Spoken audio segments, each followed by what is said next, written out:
Hi everyone, this is Nick Pollock here from Roar Lions Roar. While you're here, be sure to like this video, subscribe to the channel, and hit that alert bell so you never miss any of our new content.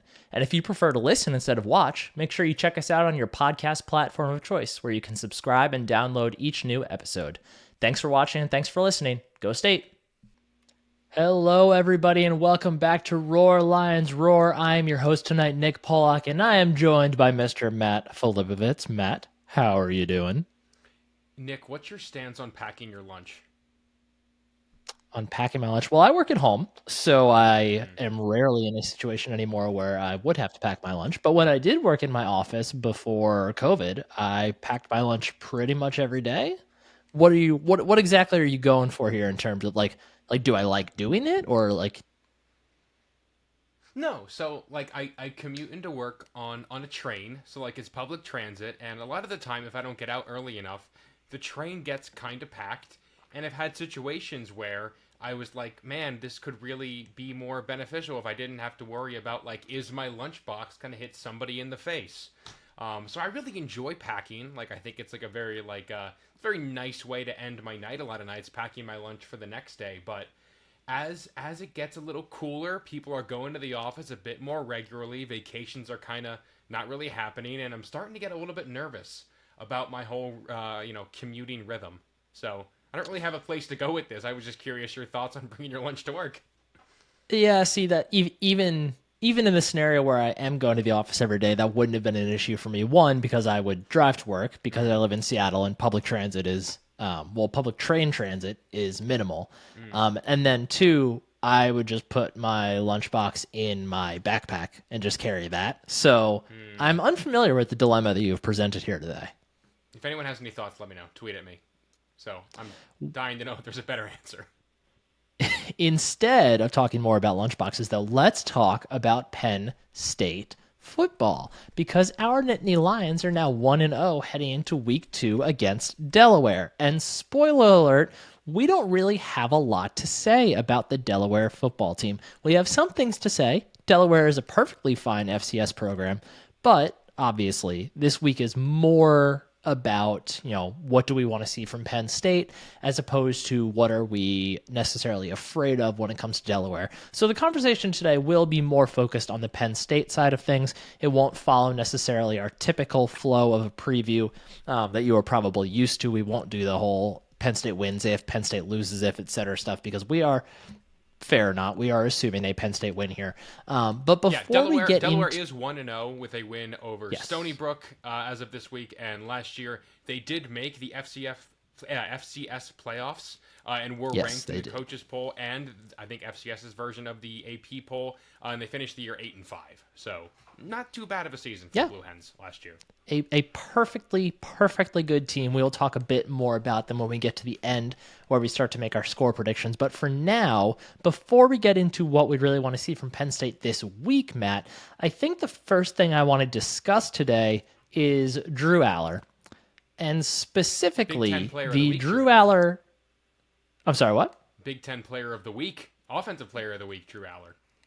And that's a perfect segue because my question here, Matt, is the Drew Allar hype train already going off the rails? Because everywhere you look since Saturday's game, pretty much anybody you can think of that talks about college football has had some sort of opinion on how great Drew Allar was in week 1. He got the player of the week, the offensive player of the week award in the Big Ten, all that stuff. Is this a bit off the rails already? I said in our recap podcast of the West Virginia game, and if you haven't listened, make sure you go back, check that out. Bill and I do almost an hour pretty much of just recapping everything that happened, and I did say everybody's kind of overreacting to Drew Allar, but that's not to say that the hype isn't warranted. He's the former 5-star. He looked the best, I think, Nick, and you can check me if I'm wrong. He looked the best of any top 10 team with a new starter. I think he looked better than Jaden Milroe. A part of that is because Penn State played an FBS Power 5 opponent. I think there's naturally that hype, but in terms of major college football storylines, Allar's probably number 7 after week 1. you have the coach prime of it all. Like, you have Clemson, you have LSU, you have Texas Tech, you have Baylor. Like, you have all these upsets that I think kind of took. You have the Ohio State situation, which I think is a much bigger deal than how good Drew Allar looked. It's how low-key mid the Ohio State quarterbacks looked.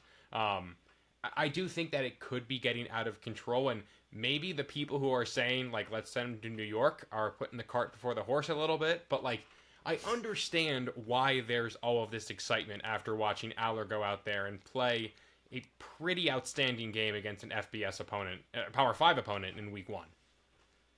Yeah, I don't think anybody will argue the point that Aller was very, very good in week 1, because he was. He was, all things considered, aside from the near interception on the tip drill play, pretty much flawless. Like, could have had three more completions in his book if not for drop passes by Dante Cephas and Keandre Lambert-Smith. And then I guess you could maybe count one more on the Tyler Warren play that was almost an incredible play.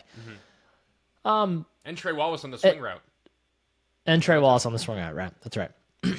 There are plenty of things to be really excited about with Drew Allar, but I don't know. Like you said, the fact that he is Drew Allar, the fact that he was a 5-star prospect, the fact that we saw him so much last year, and there was all the Drew Allar and Sean Clifford discourse last year, obviously certainly plays into this as well. Mm-hmm. But like, everyone is just so. It's going to be like this all year, right? Oh, like, yeah. It's going to take so little for this to be exactly like this with Drew Allar all year, as far as the media goes. Mm-hmm. Listen, I don't want to get too far into it. Like, I was the guy who was calling for Allar after week 2 of last year. Like, I was concerned, and we don't have to discuss it. I know we don't really want to get into this. It's all in the past. I was concerned that this was a Georgia, Justin Fields, Jake Fromm situation. I don't feel less confident it wasn't that after what Allar just went out there and did. Like, I think that the hype is only going to get bigger.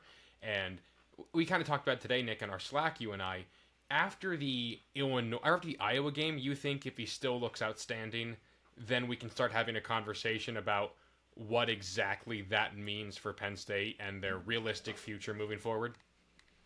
Yeah, I think I'm very encouraged by what I saw from Drew Allar against West Virginia. Yeah. But, at the same time, West Virginia only had so much to go off of. Like, they only had so much to expect from Drew Allar necessarily. And it was very clear that they were, perfectly fine with saying, we're not going to let Singleton and Katron Allen beat us. Mm-hmm. If Drew Allar does it, so be it. We're West Virginia. Like, we're 2023 West Virginia. We're not going to be able to completely stop Penn State. We'll pick our poison here. And Drew Allar won out. Mm-hmm. I totally forgot. Oh, yeah. But that combined with the chance to face two really good defenses with Illinois and Iowa, then I'll feel a lot more comfortable being able to start making some more, generalized assumptions about Drew Allar, about the season so far and about Drew Allar going forward. Obviously, we're not going to learn a whole bunch from this week in Delaware, but yes, I will feel a lot more comfortable saying, starting to make some thesis statements about Drew Allar after we see him play those two very good Big Ten defenses, for sure. Yeah, totally fair. Totally understand the wanting to wait aspect of it all. Yeah. Unfortunately, or fortunately, depending on how you want to look at it, he's probably not going to need to do all that much this week, and therefore we are not going to learn all that much more about Drew Allar this week against Delaware, because I'm thinking that something a bit different is going to happen this week with the offense. But Matt, let's use this as a chance to jump into our next point. As far as what do we want to see from the Penn State offense this week against Delaware? Again, like you said, a perfectly good, maybe even very good FCS team, but they're not going to have the horses to run with Penn State all day. They're not going to have the physical presences that are going to be able to hold up against the Penn State lines overall, at least you would hope so. So I think this offense is going to take on a bit of a different look this week, but I'll let you start. I'm curious what you want to see from this group in week 2. First of all, overall, I want to see people be able to watch the game. I want to see people properly figure out how to stream a game on Peacock. That's first and foremost what I want to see out of the fan base. It's hard because how much can you really take away from an FCS opponent when you're a top 10 team? Like all of the shine of the season opener is kind of worn off. Like now it's football mode. Like now games are, you kind of know what Penn State is. You kind of have an idea of who the players are going to be, who's going to step up, who has stepped up. So in this, I hate to say it, I really just want to see participation by as many guys as I can. Like in theory, I would want to say I want Penn State to finish drives this weekend. I actually wouldn't mind seeing them still out in the red zone a couple of times and trotting some field goal kickers out there and seeing who can bring that juice after what we saw last week. Like, I just want to see Allar get some good reps. I want to see, the receivers, a ton of rotation there. I want to see Amari Evans if he can go. I want to see Caden Saunders if he can go. I want to see Anthony Ivy if he can go. Like, I want to see who can be realistic options for this team moving forward. And if you think back to that Villanova game in 2021, the fact that the Penn State offensive line didn't dominate was kind of an alarm bell that really showed things that were to come later on in that season. I want to see guys participate, and I don't want to see anything that makes me say, oh, well, it was an FCS opponent, they weren't ready. It's no, play your guys, and when your guys are out there, just execute. And that's really what I'm chasing here.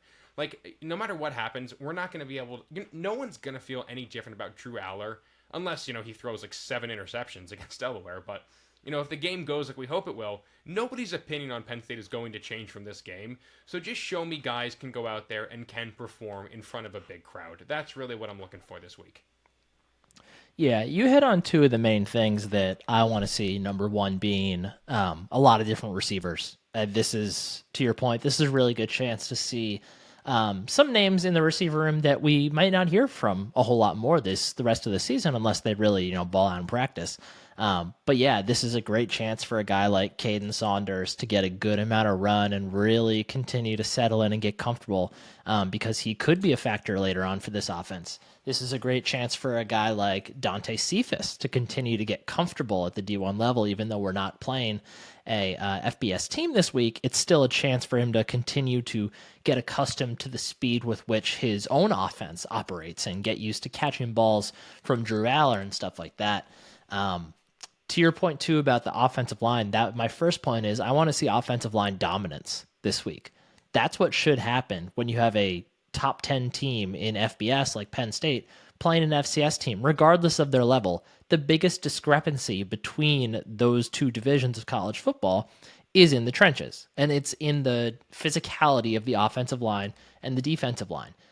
If Penn State's offensive line is going to do what we expect it to do and what the team needs it to do this year, this should be a game where those 5 dudes up front are basically stonewalling the defenders in front of them, more or less on every single play.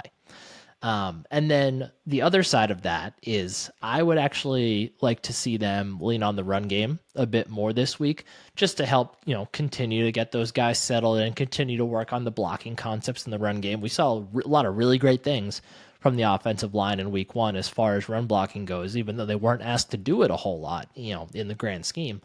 But I would love to see both Singleton and Allen just get a chance to, stretch their legs a little bit, power through the defense, give the offensive lineman a chance to, like I said, work on those schemes, all that stuff. I just think this is a good opportunity to, you let the passing game settle in last week. I think this week you need to let the run game settle in. So next week you can, unleash it all at Illinois. Can I ask you a quick question about that offensive line? Sure. So I think we feel pretty confident in the top 5. How many backups do you want to see, or I would say do you have to see, play starter quality reps? Not like quantity, but they look like they could be starters when they're out there for you to feel confident about the true depth of this unit. Is it 3 extra guys? Is it 4 extra guys? I think that ideally, if you look at an offensive line group and if you want to be able to comfortably say that this is a deep unit and a injury is not going to affect them too much, I think you at least want to have a solid 2 deep. Now, I think there's some wiggle room in that as far as like a guy like Drew Shelton goes, because obviously you're not going to see a whole lot of an entire second string offensive line. So I think, Drew Shelton being able to flip to the right or the left, I think kind of counts in both spots in that regard. So for me, I'd want to be able to say that there's 8 or 9 guys that I'd feel comfortable with in an important game situation to really be able to say, yeah, this is depth. Yeah. Do you agree with that? Yeah, I'm with you on that. Like, I rewatched the Prebula drive, and I think on that drive it was J.B. Nelson moved over from left guard to left tackle. Left guard was Vega. Center was Dominic Rulli, a walk-on. Right guard, I believe, was Nick Dawkins, and right tackle was Drew Shelton. I want to see whether that be Javen Williams, hopefully, whether that be Shelton getting more reps at the left tackle as opposed to the right tackle. I just want to see those guys go out there again, and I want to see J.B. Nelson off the field and an additional lineman come in there and perform against that kind of opponent. That's really what I'm looking for. Give me new names out there in a variety of spots so I know that those guys are ready to come in and that multiple guys can go out there and perform at multiple spots if push comes to shove. That's really going to be a big thing I'm looking out for this week.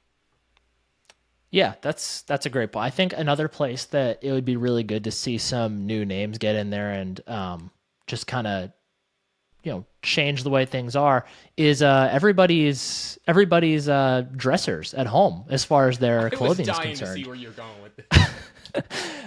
Yeah, I think this presents a really great opportunity for everybody listening to diversify their wardrobe a bit with a few new names in there. And a great chance to do that is by visiting homefieldapparel.com. If you have never heard of Home Field Apparel before, they are the premium collegiate brand, premium clothing brand as far as collegiate apparel goes on the internet. I'm sure you've heard of them, but if you haven't, make sure you visit homefieldapparel.com. Pretty much any school you could think of, you can find gear for. Obviously, they have Penn State gear. I believe they're up to like 28 pieces in their Penn State line at this point. But they have over 100 different schools of, T-shirts, sweatshirts, Virginia joggers. And Delaware in there as well. West Virginia and Delaware, both of them. The Delaware stuff's pretty good. I've seen that stuff. That's a good collection. But pretty much anything you can imagine, any school you can imagine, it's a great chance to diversify what you are wearing on your chest at any given time.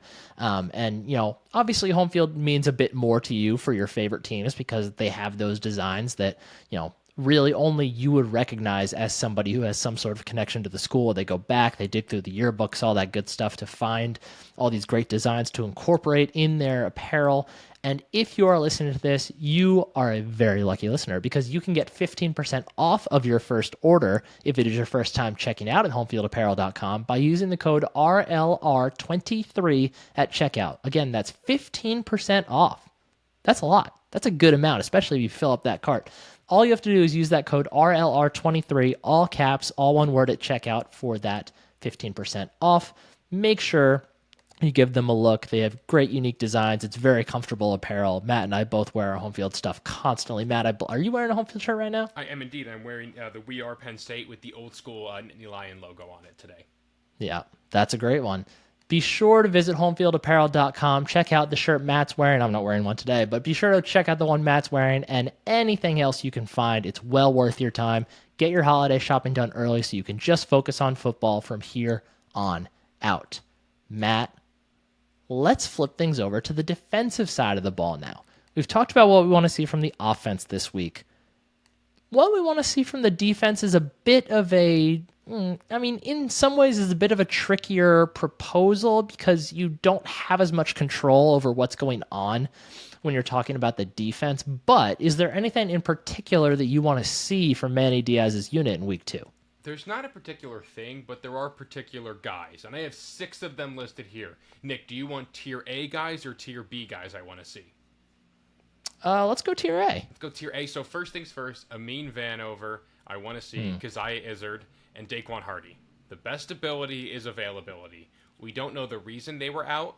I hope that it was nothing major. I hope that it was maybe just bumps and bruises or maybe just, hey, maybe you're not playing this week for one reason or another. I want to see them go out there just to confirm that everybody's healthy like we believe that they are and so that they can go out there and shake off that rust after 9 months of not playing in a competitive football game. Vanover, I think especially, is a guy who's going to benefit a lot from playing a ton of reps against this kind of opponent. I really do believe he would start at a lot of Big Ten programs. I think this is a chance for him really to flash. Izzard, the defensive tackles, looking back on it, played fine for the most part. It's hard to look good on first watch as a defensive tackle, especially against that interior front that West Virginia has. So give me a new guy in there to give me some more to look at. And then Daquan Hardy, I want to see him. Dom DeLuca kind of got lost in space a little bit. He played a lot, I feel like, lined up in the slot, and I think Hardy occupies that role. So those are my tier A guys. I really want to go out there and I really want to watch fly around on Saturday. Yeah, I agree with a lot of that. I have more general points for myself, like things I would love to see the defensive tackles get a bit more push in the middle of the defense, especially against a significantly less talented interior offensive line, to your point.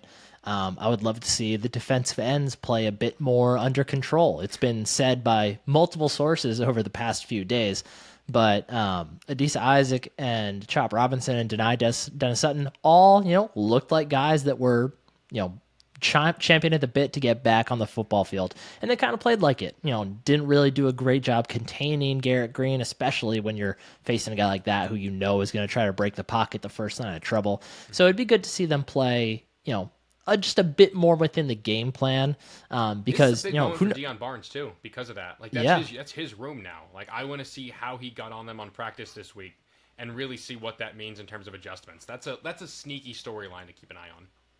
Yeah, for sure. Because it doesn't only just affect them, right? Like you're not putting yourselves in the best position to get sacks, but you're also kind of leaving your defensive tackles out to dry in that scenario, right? Because if you're getting that wide and leaving that much space, there's only so much your defensive tackles are going to be able to do. Like they can't cover all those gaps for you. So, as we've said, symbiotic relationship, and I think we need to see the defensive ends just be a bit more mindful of that. And then to your Dom DeLuca point, I'd like to see the backup linebackers just be a bit more in charge. Dom DeLuca got lost in coverage, didn't have a great night as far as his presence on the defense goes. Tyler Elsdon didn't look great, looked a little rusty. For all we know, he's still might not be 100% healthy.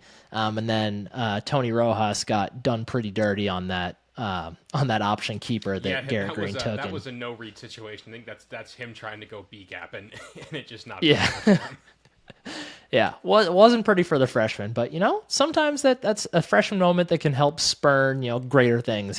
It's a nice learning moment for him. So, I'd like to see overall the backup linebackers be a bit more in control, because they're going to need them. Curtis Jacobs, Abdul Carter, Kobe King cannot play every single snap, especially against teams like Michigan that are going to try to run the ball down your throat, or so we think. You just have to be able to put backup linebackers in that game and feel comfortable doing it. So this is a good chance for them to, just kind of reestablish themselves. Who are the tier B guys you were looking at, Matt? So it's Jordan Vandenberg, Caleb Artis, and Elliott Washington. Those are the other three guys I'm really excited to see. Vandenberg, just a crazy unique story. Like the JUCO route, high school linebacker, took him away. He has all the strength in the world. Like, there's no doubt about it. He's physically ready to handle it. It's just been the technical side of being a defensive tackle. I want to watch him go out there and just get some live bullets, see what he can do. Caleb Artis, not very many 6'4", 320 guys walking around in Penn State locker room. Like, that's a different level of defensive tackle that has to perform. His ceiling this year is probably like the fourth or fifth guy, but that guy plays maybe like 6 snaps a game. Those could be really valuable snaps, especially now where there's fewer snaps in a football game. And then Elliott Washington, guy who already got the green light. He's clearly going to play a lot. I want to see him go out there when I'm assuming Penn State's going to have a pretty big lead. Delaware's probably going to throw it a ton.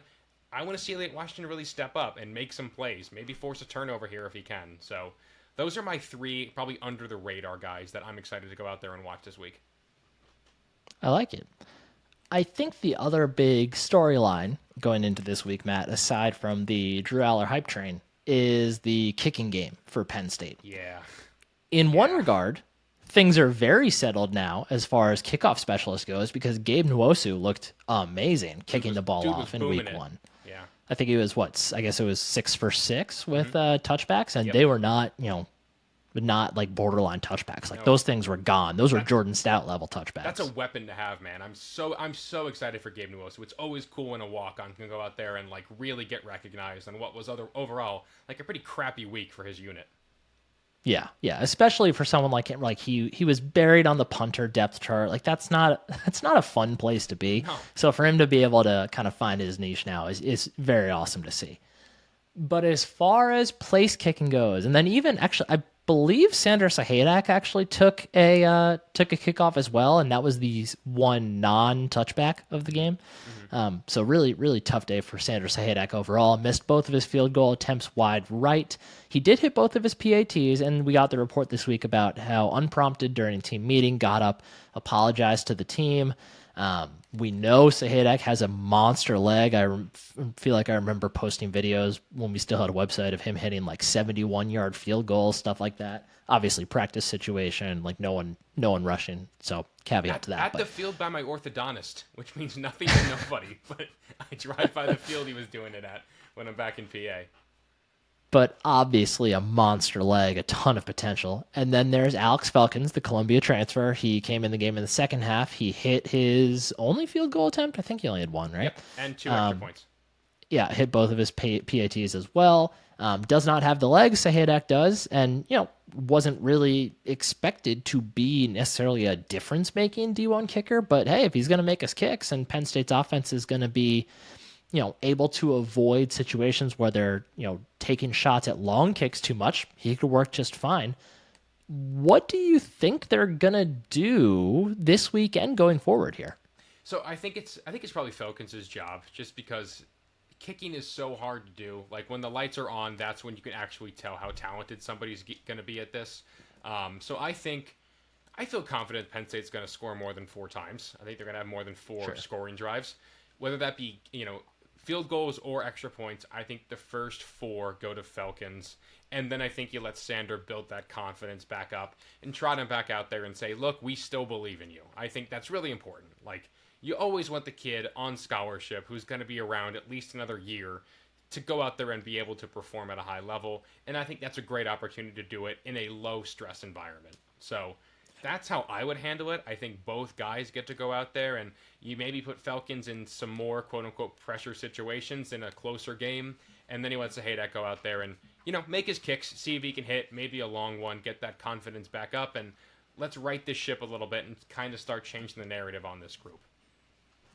Does the fact that Sahadak missed both of his kicks in the exact same spot give you confidence that he can figure it out and correct the error, or does it actually make you more worried? I think he knows that he did it wrong. Like, I think it's big of him to, stand up and say, hey, listen, I screwed up. I think that takes guts for a kid to do. Like, I mean, adults wouldn't have the confidence to do that at their quote-unquote the job.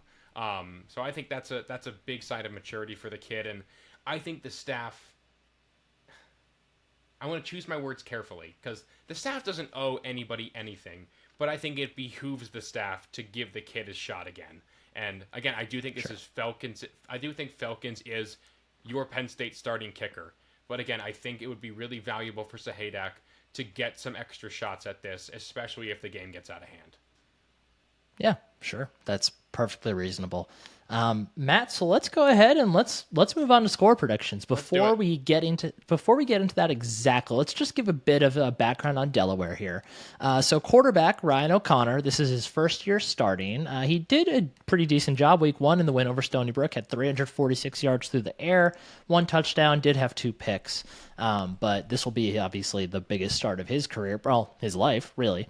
The 3 leading rushers from last year are all returning. Marcus Yarns, Byron Cumbie, and Quincy Watson. They combined for just over Kyron Cumbie, just over 1,400 yards on the ground last year between those 3. 2 of their 3 receivers that were over 600 yards a year ago are returning, Jordan Townsend and Chandler Harden. Their leader in sacks last year, Chase McGowan, it was only 3, but he had half a sack in week 1, so he was already on pace to top that.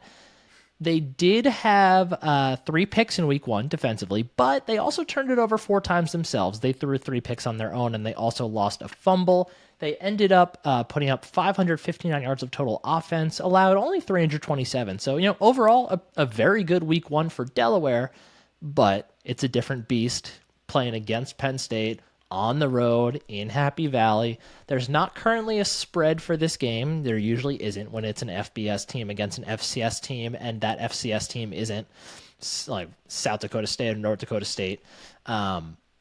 But like we said, Delaware is no slouch. Like No. they are a very solid FCS team. There's So FBS players on that roster. Like that Cumbie guy, yeah. I think played at Illinois for a minute. Like there's definitely high level talent on that roster. Penn State had a couple guys transfer down there over the years. Yep, Most Troy notably- Reader. Yeah, Troy Reader. Daylon Darien, who was a receiver turned linebacker for the Blue Hens.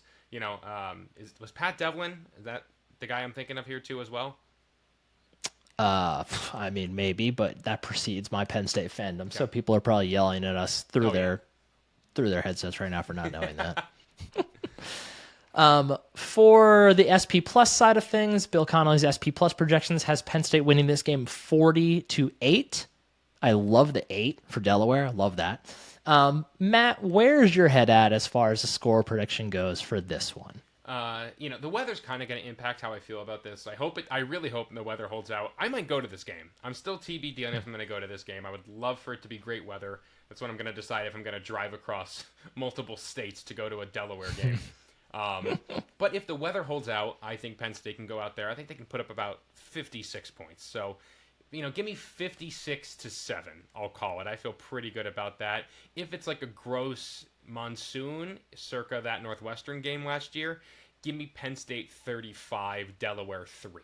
So I'm gonna, but that seems cowardly to do it. So I'll meet in the middle for my official score prediction then, and give me Penn State 49, and give me Delaware 6. Yeah, I'm thinking something pretty similar. I think it's something like Penn State 48, maybe 51, and then I could see Delaware getting to like 10 or 13. I do think Penn State's going to be able to, mostly play their second team and beyond defense for most of the second half, if not all of it. So I could see a couple, quick, Nick? I actually want to talk about this. I mentioned it. Penn State rotated a ton in that West Virginia game, and I think it really freaked some people out that the defense didn't dominate, but clearly those reps mattered a lot to the coaching staff. Do you think we're going to have a really similar thing where even as early as I'll say drive 2, we start seeing the Keon Wileys and the Caleb Artises start coming in? Do you think that's fair to say?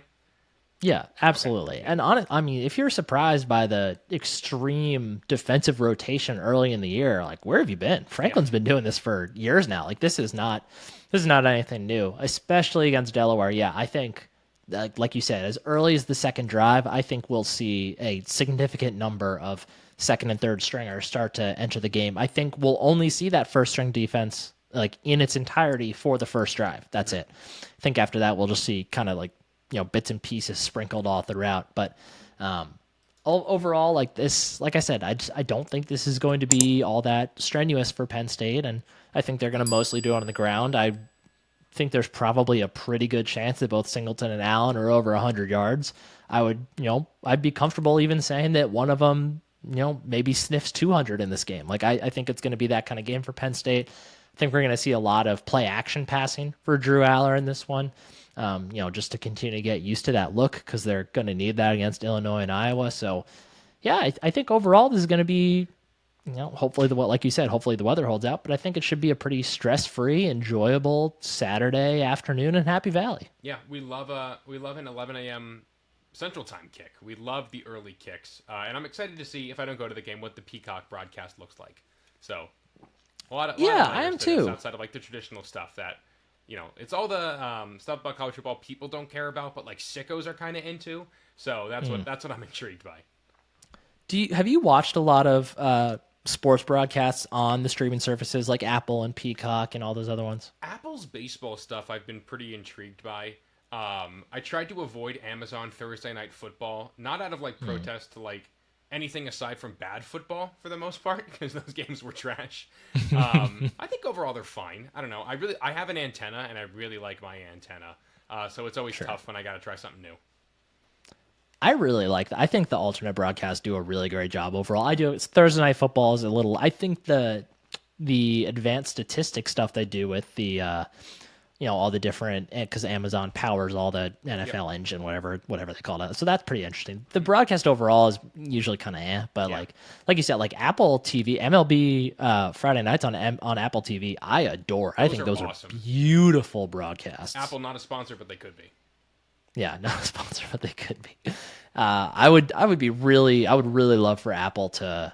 That was one of the people that offered, right, for the Pac-12 before the Pac-12 started falling apart, that Apple offered to put their games on there. Yeah. It wouldn't have been a good deal for the Pac-12, No. but I think the broadcast would have been gorgeous. I do think eventually that, the networks are going to die eventually and everything is going to be streaming. So it's going to be an interesting world when we get to that point. Yeah. But, Matt, rather than go on and on about television and the future of television, do you have any other final thoughts on Penn State, Delaware here before we get out of here? Yes, this is a truncated podcast today because there just isn't all that much to say about a Penn State, Delaware game. Yeah, this is hopefully it's a nice, fun game. If you're going to the game, enjoy the game, travel safe. Always a fun time to be in Happy Valley. And I hope that everybody comes out feeling healthy, and the season really ramps up after this with that trip to Champaign looming pretty large. So take care of business, get out healthy, and let's have a great time on Saturday. Yeah, things will flip very quickly in the aftermath of this one. We will be back next week to talk about the results of this game. There is a good chance that the recap podcast for this ends up being just me, so that'll be interesting. But we'll most likely probably be back for a midweek podcast next week as well. I think we'll probably have some things to discuss as Penn State gets into the Big Ten schedule. So we'll talk about that. We'll talk about Illinois, and we will have you prepped as always for all things Penn State. But Matt, I think that about does it for us here today, and I think we are good to, go ahead and get out of here. You agree? Let's do it. Let's send the folks off into their weekend. All right, let's do it. If you are listening to this podcast, I assume you're subscribed already, but if you are not, please make sure you subscribe to us on whatever your podcast platform of choice is. Make sure you hit the like, the subscribe, rate us 5 stars if you can. It's very helpful for getting us in the ears of anybody else who might enjoy Penn State football. Or other Penn State sports. And if you are watching us on YouTube, it would be greatly appreciated if you could like, follow, hit the alert bell so you can get notified every time a new podcast or new video goes live. Shout out to also greatly YouTube channel. We got over 1,000 views on our West Virginia video. That was exciting to see. Yes, we really enjoy it. Honestly, my favorite part about the YouTube channel is that whenever we do previews of other teams, we get a lot of fans of the other teams coming in and telling us about their team. I very earnestly, I do love it. I think we have perhaps the one good YouTube comment section on the entire website, so let's keep it that way.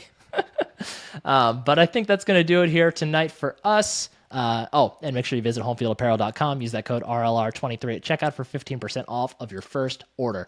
Now, that is going to do it for us here tonight. For my co-host, Matt Filipovitz, I'm Nick Polak. Thanks for watching. Thanks for listening. Go State. Go State.